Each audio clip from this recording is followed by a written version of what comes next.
Congress has an opportunity to lower costs in meaningful ways for South Dakota families here in the next few weeks, and we need your voice and support. Every year, Congress reconsiders what they're spending your taxpayer dollars on through a process called the budget reconciliation. Budget reconciliation is a pretty big term, so let's break it down in a simple way.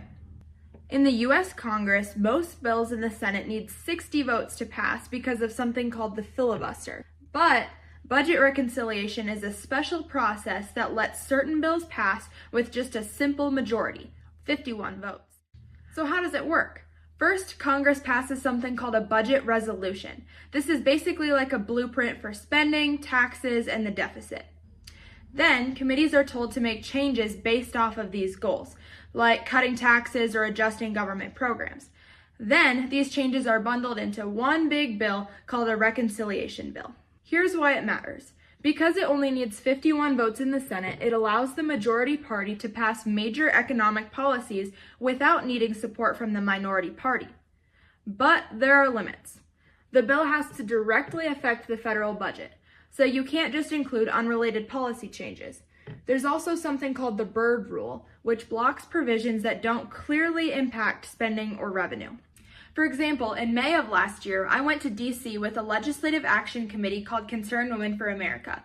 We met with our South Dakota senators and asked them to consider taking Planned Parenthood out of the federal budget using the budget reconciliation process, as Planned Parenthood was receiving over $6 million annually of taxpayer dollars to fund abortions, gender dysphoria, and all kinds of things that we're just not okay with our dollars going towards.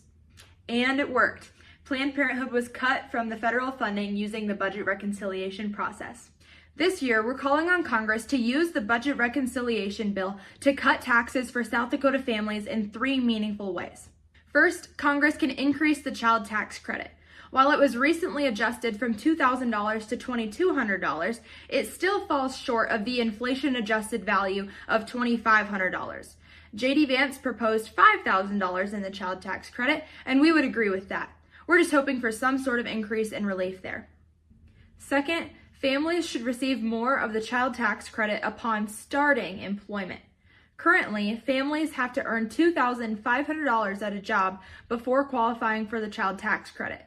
That should begin right when work starts.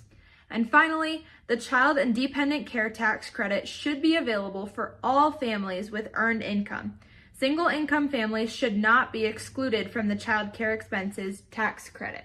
To find out how you can have a voice in the budget reconciliation process, check out our recent Facebook posts at SD Families or visit our website, sdfamilyvoice.org.